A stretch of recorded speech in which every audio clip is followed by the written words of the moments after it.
Meanwhile, more backlash over President Biden's immigration policies as yet another migrant caravan heading toward the United States. Our next guest just visited the border and is sounding the alarm on what he's calling a secret and very organized operation to bring more and more illegal migrants into the United States. Texas Congressman Lance Gooden joins us right now from Dallas. Congressman, good morning to you. Good morning. How are things?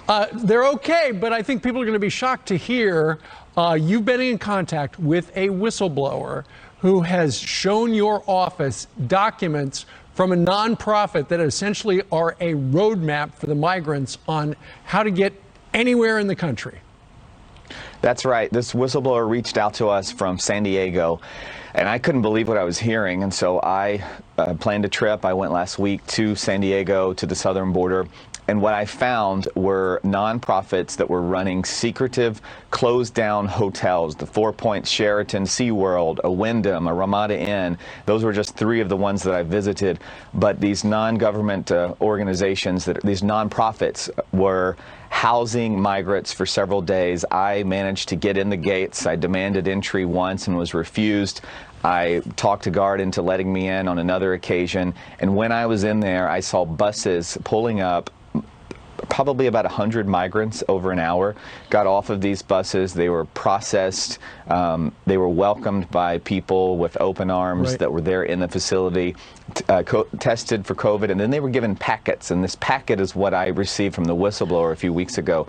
And these packets detail how to go to the airport, how to get past TSA without any identification, how to enroll your children in schools and assimilate in whatever community you desire to go in. And it's encouraging illegal immigration. And furthermore, we went to the airport and talked with some of the TSA people who said, yeah, we get these migrants here. They have these very convincing letters.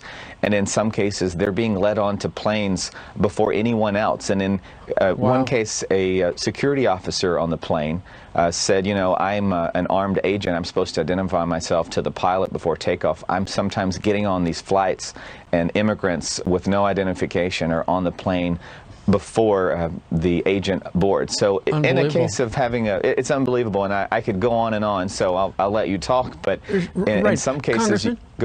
I'm curious, what nonprofit is putting these packets out? Well, there are several, but the biggest offenders in San Diego are the Catholic Charities and the Jewish Family Association. And, you know, it's difficult because someone like myself, if I go criticizing those two organizations, I'm either anti-Catholic or anti-Semitic. But in these cases, they are taking in money from private individuals. They're taking in money from corporations. AT&T, Bank of America, Wells Fargo, Financial Advisors. Those are just a few of the companies nationwide that are contributing to these groups. And they're working with the state of California. And plus, the federal government is giving these nonprofits money to facilitate getting them into the United States. We know that. I guess the big question is, while the details, when you see them, are eye-opening, are they breaking any laws? Well, I mean, I think they probably could be. The first law is entering the nation illegally. But go back to that airport scenario I gave you. Imagine no identification. What if there is a terrorist among them? That terrorist is then sitting on the plane and knows who the armed federal agent is that has visited with the pilot and says, hey, I'm on board and I'm armed.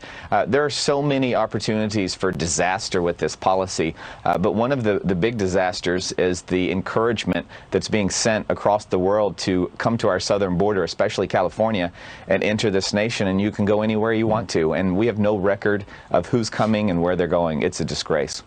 Lance Gooden joined us today from Dallas. Congressman, thank you. Thank you.